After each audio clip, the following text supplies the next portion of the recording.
Welcome in, everybody, to the Week 9 NFL Power Rankings show. We are officially at the midway point in what has been a rather wild season up to this point, though Week 8 maybe not quite as wild to react to here today, but very much looking forward to breaking down the power rankings today. As we get started, if you could do me a huge favor, please take just a second to hit that like button down below. It's a free and easy little thing that really does support my channel. Make sure you subscribe so you don't miss all of my NFL content. This week, we are starting my Studs and Duds mid-season player review series. I know longtime viewers of the channel, very much excited for that announcement. I'm looking forward to get into that as well. But without further ado, let's get into the rankings this week. As always, starting at the bottom with our super mega booty tier.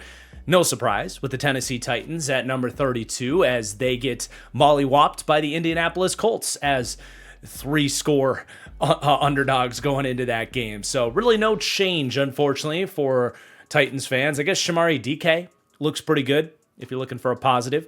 But the New York Jets, hey, they get their first win on the season, but no movement in the power rankings here this week. While it was good to see Justin Fields bounce back against that Bengals defense, made a few plays along with the Jets run game, impressing. Not great to see the Jets defense go back to struggling at the same time. They were destined to get a win at some point, I suppose, and it is good for Aaron Glenn to notch one in the win column. But they are going to stay put at number 31 as our number 30 team was on bye this week. Thank God we didn't have to watch the Raiders, but those are my bottom three teams in the bottom tier. Then we'll climb up to just the booty tier, the New Orleans Saints, who finally make that change to the rookie, Tyler Shuck. Excited to see what he has moving forward. I don't want to take too much away from him stepping in down by 2 scores against a Todd Bowles defense. Felt like a rather unconsequential debut, but excited to see what he might have to offer for this team moving forward nonetheless. Then at number 28, the Cleveland Browns. They lose again. Dylan Gabriel struggles in New England. They continue to struggle to get this offense to really create any noise at all. Myles Garrett, though, I know this is nothing new, but just holy hell, man. He has a 5-sack day. And some of these, like, he has to go through 2-3 defenders to get to the QB, and he's still the first one to get home. At least you can watch one of the greatest defensive players of all time out there. But him having that performance in a day where the team lost 32-13 is very fitting and very telling of where this Browns team is. I do wonder if we're going to get that Shadur burger sometime soon. Then the New York Giants at number 27. They do drop a spot as our next team's going to pass them up. I thought about even lowering them further because Cam Skattebo gets injured. And while that obviously sucks just as a football fan and a huge fan of Skattebo and his game, just devastating. I tweeted out, like, someone hug a Giants fan today. I tweeted that out on Sunday, obviously. It's just been a devastating, heartbreaking season. And it's tough because I actually don't think Brian Daboll, all things considered, is doing that bad of a job. I think he's doing just fine for this team.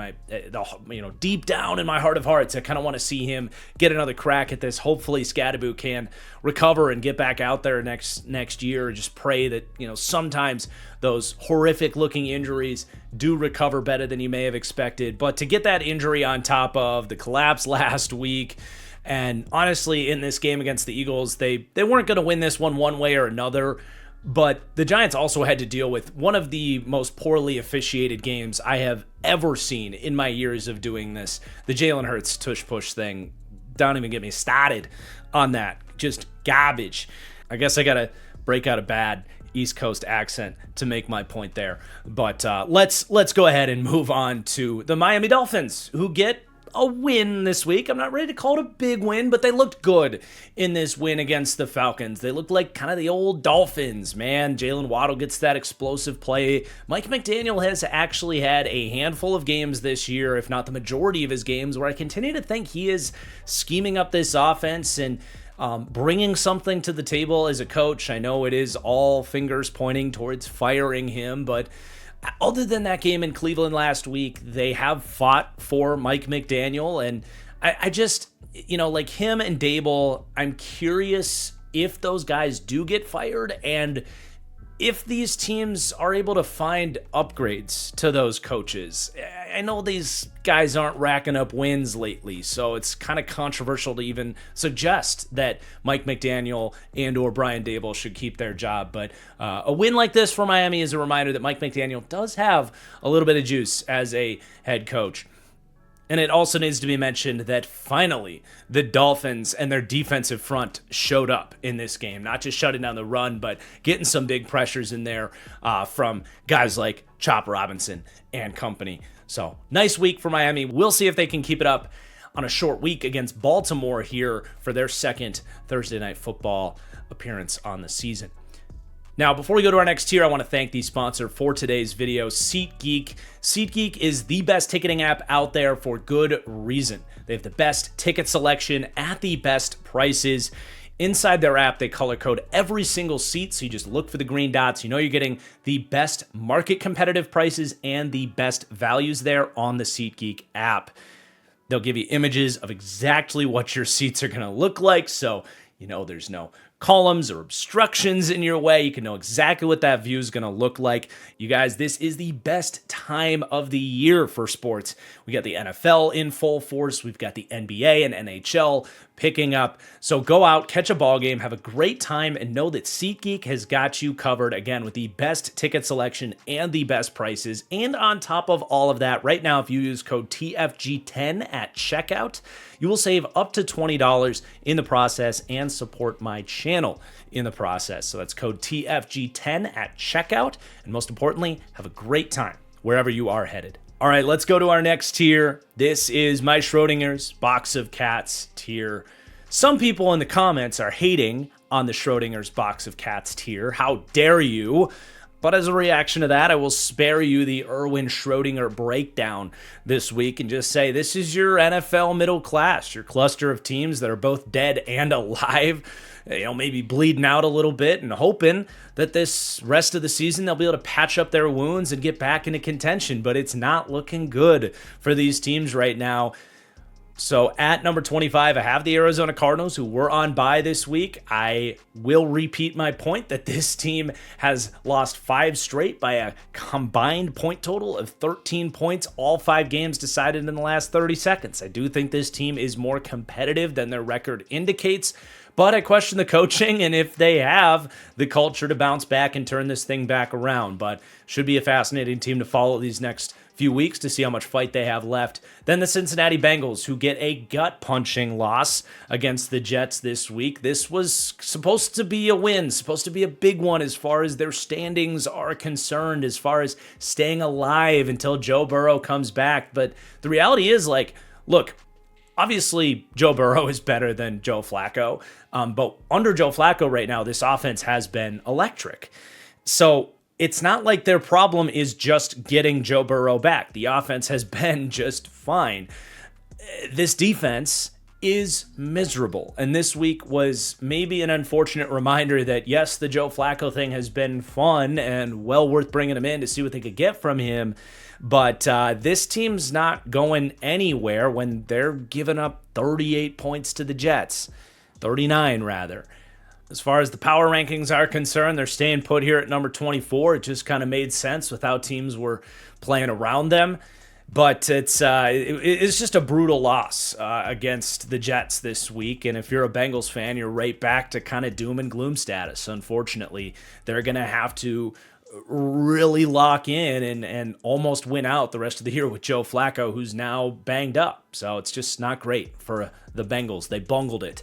Then the Vikings at number 23. They're going to fall down 3 spots. I am excited to see J.J. McCarthy get back out there. A bit of a fresh start, second half of the year here. The team's roughly 500.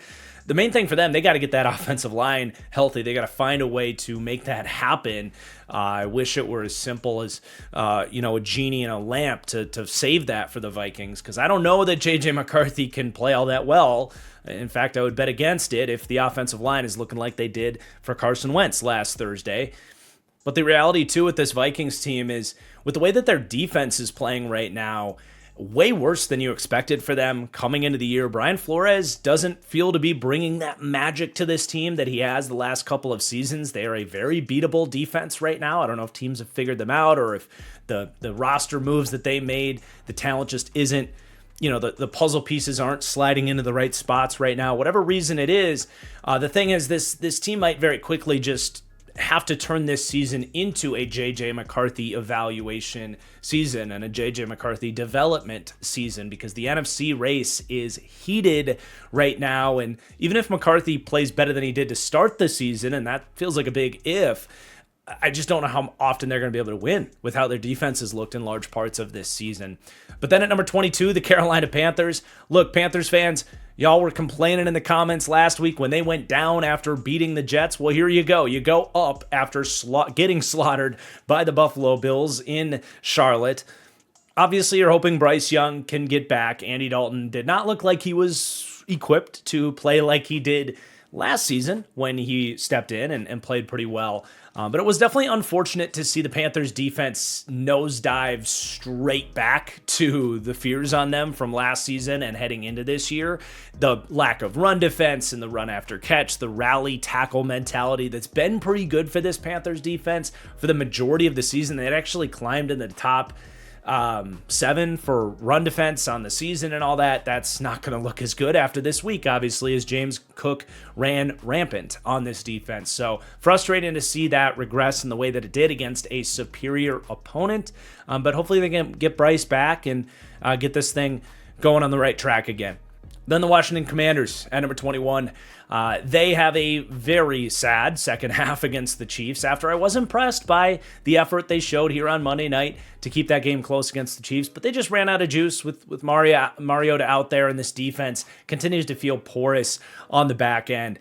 Nothing really changing this week. They played the Chiefs, so I can't destroy them for it, and they should hopefully get Jaden Daniels back before long, which should help. On a positive note for the Commanders, it was great to see Terry McLaurin back out there and get a reminder of the types of catches he can make for this team in a pinch, and hopefully games that will be more competitive down the stretch. I know he got banged up at the end of the game, but I'm hoping that was just taking him out for precaution. I guess we'll see there. But yeah, no movement for the Commanders, but they got to lock in with a very challenging schedule here and start racking up some wins if they want a chance at competing for a playoff spot in this NFC. And then the Chicago Bears at number 20. They're going to drop down a spot after a really frustrating week losing in Baltimore. Now, it's kind of one of those deals where you were kind of expecting a loss anyway when it was supposed to be Lamar, and then the Ravens pulled some ish and duped us all, and now it was Tyler Huntley out there. But then all of a sudden it was, if you're a Bears fan, you're like, man, we might actually win this game. And then you don't. Caleb Williams plays like he's played all season. I've been trying to say it on this channel, even though Bears fans think I've just been a hater, that Caleb's not playing well this year, and this game was a continuation of it where he just struggles to play in rhythm. The inaccurate throws cost them, and it ultimately leads to a very inconsistent product from this offense. On the other side of the ball, too, as I've been saying, eventually the turnovers are going to regress back to the mean for them, as they had led the league in turnovers this year. They get none against the Ravens, and you get a 30-burger put up against them from Tyler Huntley. So you've got concerns about this Bears team. They are 4-3 and hoping to continue to kind of develop within this offense. It's not all bad. And especially if you were more in line with where I had them ranked, which was right in the same spot heading into the week, it's not that disappointing to see this loss. But I know a lot of Bears fans were complaining about their placement last week. And look, the writing was on the wall that they've got to get better at stuff or they're going to be capable of losing a game like that. So not the best week for the Chicago Bears. But then the Jacksonville Jaguars at number 19. Hopefully, during this bye week, Trevor Lawrence worked on his footwork a little bit to stop spraying footballs, and the receivers all took home a private jugs machine so they can learn how to catch. And if those two things can figure themselves out, I think this team can actually have an interesting second half of the year. They are going to be, to me, one of the more interesting teams to track because they are 4-3. The AFC is more open in terms of wild card picture than the NFC. So it's not over for the Jags, but they obviously have some stuff to clean up on offense, especially. Then the Cowboys, they go into Denver and lose. They fail to deliver on what I was hoping would be one of the more interesting games this week. They get just detonated by the Denver Broncos. Unfortunately, that defense did get the best of this Cowboys offense that's looked so good in so many parts of this season. Unfortunately for Dallas, there's going to be some weeks with how bad their defense is that they just need a perfect day from Dak Prescott, and they weren't able to get that in this one. So they dropped a 3-4-1. They're not moving too much in the power rankings here, just dropping a spot. I don't feel too differently about Dallas here after this week, but you do wish they were at least more competitive in that one to, this was an opportunity for them to maybe go the other way and make you think that this could be more of an interesting wild card contender, but it's just not where they're at right now, unfortunately. And then we have our last team in this tier, and it's the Falcons dropping down a tier after a really disappointing outing against the Miami Dolphins. Now, Kirk Cousins playing in this game did not help. I think it was more a lot of just miscommunications and the lack of his mobility to get out of sacks, where the Dolphins' offensive line actually was able to get after the QB in this game, but the lack of a run game in this one, really just dominated in the at the line of scrimmage on both sides for the Falcons. That's frustrating to see, and the lack of adjustments from this coaching staff as well. So a really rough week for the Falcons. They've now had a couple of these since they beat the Bills. They've had their moments. We know they have individual pockets of talent. They've shown some really interesting stuff on a positive end from this coaching staff, but we've seen some low lows as well, unfortunately. So they fall to 17, they fall to 3-4, and it's kind of back to the drawing board for the Atlanta Falcons. And hopefully they can get a little bit healthier too, because that's not helping. But we will now climb up to our next tier. This is the playoff fringe tier. Teams that still have some pretty glaring questions to answer before we can jump them up to our next tier, which are teams that, in my opinion, are true playoff caliber teams. But that conversation starts at number 16, the Pittsburgh Steelers, holding on to this ranking for the third week in a row, the sixth year in a row. I lose track. I will say I'm dangerously close to dropping them a tier with how freaking bad their defense has been playing this season. Just so porous over the middle of the field. It's so clear to me that at this point, teams know what they want to run and how to attack it. And I think that shows up as far as the passing game and knowing where the holes in their coverage structures are. But I also think it applies to understanding how they're going to attack you with their pass rush that should be able to get after it much more than they have this season. I wish they were able to do some more creative things, not just with TJ Watt, but with all these guys. So the onus is on Mike Tomlin and Teryl Austin to make some adjustments. They have the talent on defense to get better. If they can, this team can still absolutely compete in the AFC North and maybe carve out a wild card spot in the AFC. I don't think the offense was horrible this week, but once this team gets behind, that's really not the game script you want them living in, unless you're playing the Bengals, I guess. But, with just one true vertical weapon out there with DK Metcalf and Rodgers, who I think is generally playing pretty well this year, but he's not a superhero like he used to be. You want this offense to live in that script where they can lean into Jaylen Warren, lean into the scheme, the play action, because they've done a lot of good stuff out of that, but the Packers forced them out of that game script because of how bad this defense was. That's what's got to improve for Pittsburgh, and they are dangerously close to falling further in these rankings, and more importantly, falling out of consideration by me as any sort of playoff contender at all. But then we have the San Francisco 49ers at number 15. It's been a bit of a roller coaster season for the Niners, man. And I think when you are a team whose floor is relatively high, but because of all these injuries, your talent base is just so depleted and your ceiling is so much lower, that's 2 out of 3 weeks where they've had to go on the road and had some pretty lackluster performances like this week in Houston. And I mean, man, with even Bryce Huff out now, this D-line was only able to generate 10 pressures against this Texans offensive line. It's just not going to cut it. I am still intrigued to see if maybe a Brock Purdy, Brandon Ayuk, talent insurged offense could lift the ceiling of this offense a little bit more as the season goes on. But even then, I just don't know how potent this team truly is. And it's also worth noting that all of a sudden their win last week against the Falcons doesn't look quite as amazing as it did last Sunday night. But then the Houston Texans, who really took care of business and had no issues with those 49ers, basically getting all of the rankings points back that I took away from them last week when they went into Seattle and lost. While I do think that drop was justified, and I think anybody making power rankings would have had Houston outside of the top 20 after last week, this team has continued to be fascinating for me because this was only their third home game on the season. It had been 30 days since they played a home game. All 4 of their losses are by 1 score to teams with winning records. This is arguably the best defense in the NFL, and Stroud continues to show that if you just give him a baseline of pass protection, he can slice you up. This is the 3rd game that they've been able to block, and it's the 3rd game that they've won fairly convincingly. So they have 3 2-score wins now on the season, and this is the first one you look at and say, all right, that was at least a real team that they took care of with the Niners here. So the Texans are extremely fascinating to me. They're obviously like really far behind in the AFC South because of what the Colts are doing.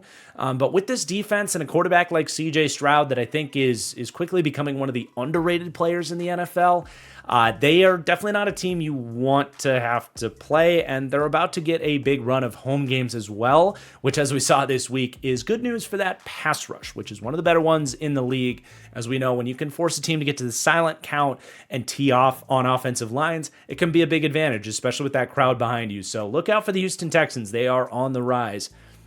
But then we have the Baltimore Ravens at number 13. In many people's power rankings, I think they're going to be skyrocketing up into about this range where I have them. I made that bump last week when I thought Lamar was going to be returning.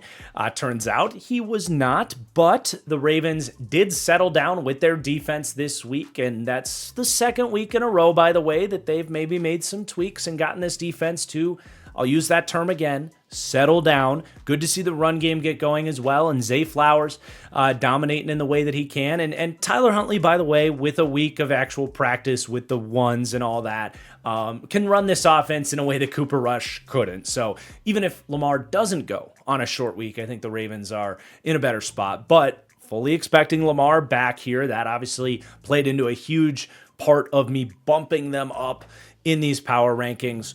But as I said last week, you guys, the Baltimore Ravens are going to be 6-5 before you can blink.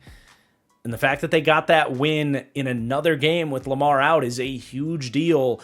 This team could get really hot and relatively healthy as we approach the playoffs, and nobody wants to face Lamar right now or in January. So I think 13 is a good spot for them right now. I still don't fully trust their defense, but it's good to see some of the moves they've made, and excited to see if they can reach those unbelievable heights that we know they're capable of offensively now with Lamar returning, hopefully.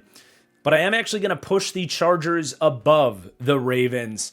God, they looked good on Thursday night, man. And it's just crazy to know the difference having Joe Alt makes for them, because they can go from having 2 tackles that are like constant liabilities that they have to scheme around to at least you can drop Alt in there, set it and forget it, and then protect the right tackle with chip blocks and slides and stuff. The whole math of this offense changes when they just have adequate offensive line play, and Joe Alt is able to give that to them. And he improves the run game, of course, but look, Herbert just carved up Brian Flores' defense. These receivers are ballers. How about Oronde Gadsden? Man, wow. Proud to hold my hand up and say, I think I was as high on him as anybody out there in the draft community. Showed a lot of this stuff at Syracuse, and it is translating to the league immediately. Just a baller. So the Chargers offense is extremely good. And then, of course, you have to mention what Jesse Minter was able to do in a short week, reminding us that, look, he is a schematic guru in this NFL, and you've got Khalil Mack fully healthy now. I loved what they did on Thursday night. Now that they have Owe in that edge group, and you know, Owe had a nice pressure in this game as well. So he's giving you a little bit more than those backup edge rushers were giving you before. But it's adding a schematic wrinkle to this defense that is really elevating their pass rush, and I expect it to continue because they have remembered that Tuli Tuipulotu is diabolical rushing as a rush linebacker, and he was at USC. That was something I pounded the table for him as a draft prospect, that whoever takes him should put him as a rush linebacker on third downs. When you have Owe and a healthy Khalil Mack rushing off the edge, that's a good 1-2 punch. Owe's fine as a complement to Khalil Mack, but yeah, you're getting major increases to your interior rush because of Tuli Tuipulotu, and we saw the difference that makes for their pass defense. So, big week for the Chargers. They, to me, had a statement win on Thursday night, and if they continue to look like that after 3 pretty rough weeks for the Chargers, they're going to be back into that playoff caliber tier effective immediately. Granted, they played the Titans this week, so I don't know if they'll fully get that credit next week or not. We'll just have to wait and find out and see what it looks like. But that is going to conclude our third tier there. Let's go to my second tier, the true playoff caliber teams. And from this point forward, at least from week 8, it feels like we're starting to get some clarity on who these teams are and mostly how they stack up. But I've got the Denver Broncos at number 11 as they get a big win against the Dallas Cowboys. The thing is, like, they looked really good. You would want them to move up, but everybody else above them just continues to look good and set themselves apart. So it's hard to find that team to have Denver pass up. But at least as far as how I feel about Denver, throw the power rankings aside, I do feel better about them this week than I did last week because, okay, Bo Nix had been a tale of two halves the last few weeks, really. But this time around, comes out, struggled for like 7 minutes, threw a really bad pick, and then, of course, you're welcome, Broncos fans, as the TFG curse goes, I tweeted out, Bo Nix is allergic to the first quarter. And then I think they scored touchdowns on their next 2 drives, and I don't know if they punted the rest of the game, frankly, after that point. I mean, he was dealing, dropping the ball all over the field. Troy Franklin, a big week this week. It feels like it's someone different for Denver every single week. But to see that offense trust in their passing game early in the game was really good to see. It feels like they have kind of gotten in their own way in many ways offensively early in games. And then for the defense to just continue to do their thing on that side of the ball, of course, we know what they are capable of on that side. So a great week for Denver. Sorry, Broncos fans are not climbing up, though, because the Patriots dominated their matchup. Now it was against the Browns. The last 2 weeks have been Titans-Browns, so, you know, at some point I'm excited to see the Patriots continue to get a chance to prove themselves because I really think they're making a case that they might not just be a fun Cinderella team this year. They might be a legitimate Super Bowl contender, but, you know, beating Cleveland and Tennessee's not going to convince me of that. But it was a continuation of everything we've been saying on them. Drake May just spectacular in this game. The accuracy, the ability to push the ball downfield, the play extension. I mean, that dime to Keyshawn Boutte, who's stepping up in a big way as a starting caliber wide receiver for them and some. But Boutte runs the double move. Drake May hits him down the field, and that's like your final dagger against Cleveland. And this was on a week where like Myles Garrett was on a heater and actually had to, you know, he slowed down some drives. They're not going to have to deal with Myles Garrett every single week. They've actually held up pretty well on the offensive line against normal defensive lines. But the defense played great this week. They just are on a roll right now. But Seattle coming off an impressive win against Houston, frankly, and the bye week this week. And you know, I am just higher on Houston, and I think more of that win on Monday night to do what they did to CJ Stroud in that offense and for the defense to continue to look as good as they did. And the offense really was good in that game outside of a few turnovers. So like, I really like what we're seeing from Seattle right now. It can be a little bit hard to fight recency bias because we just saw impressive outings from Denver and New England. It might feel right to bump those teams above Seattle, but the reality is, like, those 3 teams are so tightly knit right now that you could place those 3 in any order, 11, 10, 9, and I wouldn't argue it too much, but that's the order I'm going to leave them in.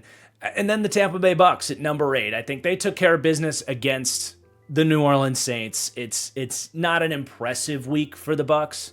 I think, frankly, it's the defense that deserves a nod this week. I think with Baker and Igbokwe kind of getting all the headlines in Tampa, and they've done some really great stuff, kind of beneath the shadows, a big reason for their record and their success this year is Todd Bowles is doing a really good job with this defense. Not that he hasn't done that in years past, but I continue to just be reminded that Todd Bowles is a great defensive coach, and it felt the same in this game against the Saints, where they eventually get Rattler benched and bring in the rookie Shook in that game. I think you could actually make a case, though, that the Seahawks, Patriots, and Broncos, based on the last couple of weeks, might actually need to go above Tampa right now. But Tampa, I really like how things are shaping up for them. They get their bye week this week at the perfect time. They took care of business against the Saints, where, look, the Saints in New Orleans, it's not a gimme win. They have played everybody tough in that building. Right now, the Week 8 Bucs, I've got some worries about the offensive line and Baker's play kind of coming back down to earth with all the injuries around them. However, because of how I look at this team moving forward, they're going to get healthier on the offensive line. Igbuka and Godwin hopefully can come back after the bye week. Mike Evans, we know, is at this point a couple months away from returning. So maybe not so much with him down the immediate horizon, but outside of the wide receiver room, they've also been without Bucky Irving, who we know how fantastic he is, and Rachaad White's done okay, but he's not Bucky Irving. And Luke Goedeke as well is a huge one for them. We mentioned the offensive line issues. Luke Goedeke was paid this offseason for good reason. He's one of the better right tackles in the league. So, they're going to be getting healthy. And, I mean, man, with how the defense is playing, if their offense can be more consistent, they absolutely can climb up into that Super Bowl contenders tier relatively quickly in my mind, if they can get back closer to full strength and start kicking ass here after their upcoming bye week. But then at number 7, the Indianapolis Colts. And I know Colts fans are ready to just wring my neck because I'm not bumping them up into the Super Bowl contenders tier for another week here as they climb to 7-1. The reality of where I'm at with them is that I really couldn't care less that you beat the shit out of the Titans. Everybody's doing that. I would just copy and paste my analysis from last week and put it here, and that is basically saying, I just want to see this team take on a more legitimate, high-caliber team and do what they're doing before I say they are a top-tier Super Bowl contender. I'm extremely close to that with them, and maybe even if they beat the Steelers 38-17 like they've been doing to so many of these teams, I'll be ready to do it next week. It's just still, I don't think this is an outstanding defense, and there's a little bit of that Daniel Jones trust factor that is still building as we progress through this season. I understand the frustration from Colts fans with my hesitancy to do so. It's just, this is my process. I'm trying to defend it to you guys, but I know you Colts fans don't want to hear it. I just will remind you, I was the only one saying this Colts team might be as much as a playoff team once they made that move to Daniel Jones. I have as much of a reason as anybody to be victory lapping on what the Colts are doing right now, but I still have to be true to my process, and it's incredibly impressive how consistent this offense is rolling right now. I honestly just wish they didn't play the Titans this week because I just don't care. And it wasn't just the Titans, by the way. It was the Titans without Jeffrey Simmons and Calvin Ridley. This might as well have been a bye week for the Colts. But with that said, let's go up to those top-tier teams for me, and that's going to start with the Buffalo Bills. They bounce back in the biggest of ways. Pretty expected, frankly, but that was an absolute decimation of Dave Canales' Panthers this week. James Cook's really good, man. He just keeps getting better and better and better with his vision and his contact balance. And it's impressive behind this offensive line with Josh Allen and how much defenses kind of respect him as a passer. It just opens up so much for their run game. And perhaps even bigger to see the Bills defense, their run defense, step up against a Panthers team that's been able to run the ball very effectively this week. The Bills coming into this week were bar none the worst run defense in the league. They were actually so good this week that they climbed up to now being the 30th run defense in the league by DVOA standards. So it's good to see them coming off the bye week and kind of get their run lane secured, come out and play a physical game, and the Bills are right back on track. Then we have the Green Bay Packers at that number 5 spot. Hard to feel much different about Green Bay. I've been saying in these rankings for the last few weeks that, okay, you came out the first couple weeks, people were expecting this like elite championship caliber defense. Then they stopped playing quite at that level, and people try to act like this team's overrated. Meanwhile, the offense like ignited into one of the better offenses in the league over the last month or so, and it was on the heels of their offense that they go into Pittsburgh and pull away as the game goes on, and you kind of start to get reminded like, wait, they don't need to shut everybody down to 10 points. Like 18, 19 points, that'll do when Jordan Love is playing like this and they have all these playmakers and Christian Watson's back this week. Like, that's a huge deal, man. I didn't think they would get anything from Christian Watson this year, let alone him coming in kind of looking fully healthy at the week 8 point. They don't even have Jaden Reed back, but with the way Dobbs and Kraft in this game emerging as a superstar offensive weapon this year with Golden and Watson, they got so many different ways to hurt you. And the Packers are just one of the more complete teams in the NFL at this point in time. But not really room to raise them in the power rankings this week. The Rams were on bye this week, hopefully getting Puka back 100% this week after they went to London and dominated the Jags. Matthew Stafford, brilliant game out there in London. The Brits will like that adjective. But the Eagles continue to look good. They beat up on the Giants in a second game in a row where Jalen Hurts is slinging the ball all around, and no A.J. Brown in this game, but Hurts still picking them apart. Saquon starting to break off some runs. I know he got a little bit banged up, but it shouldn't be too serious. So the Eagles are starting to look scary, and we know what they're capable of at full force. And again, this was without A.J. Brown. Granted, they got a lot of help from the refs. Still would have won that game regardless, but I don't think it would have been as big of a blowout had the refs just, had eyeballs or done their job.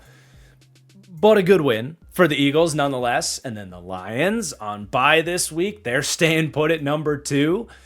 Coming off that impressive win on Monday night against Tampa. Hopefully their secondary is starting to get a little bit healthier and more available in the upcoming weeks. And then the Chiefs, who dominated the Commanders on Monday Night Football. Patrick Mahomes, the fire-breathing dragon, is just all the way back.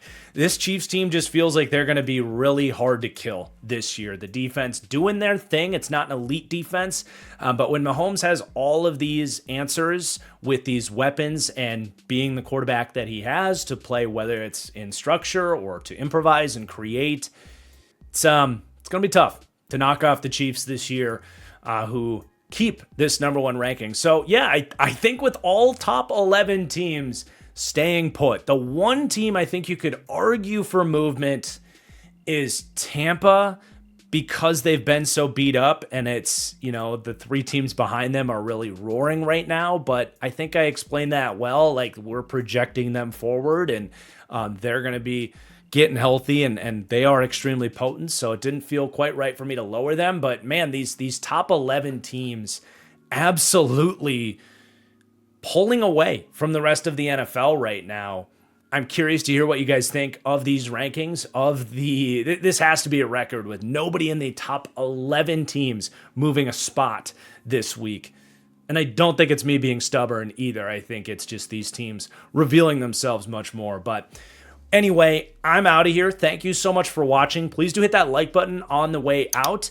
And I will see you guys next for Studs and Duds. I think we're going to start with the AFC West, as all but the Raiders have now played 8 games in that division, aiming for a Wednesday release. And Studs and Duds, as long as we're cranking these midseason episodes out, is going to overtake my weekly review shows, because I only have so many hours in a day, and it's a big process to put that show together as well. So that's just what you can expect moving forward. All the other stuff, whether it's the weekly preview show, the Patreon picks and predictions, that's all going to stay the same. So I look forward to seeing you guys soon. Thank you so much for watching, and cheers.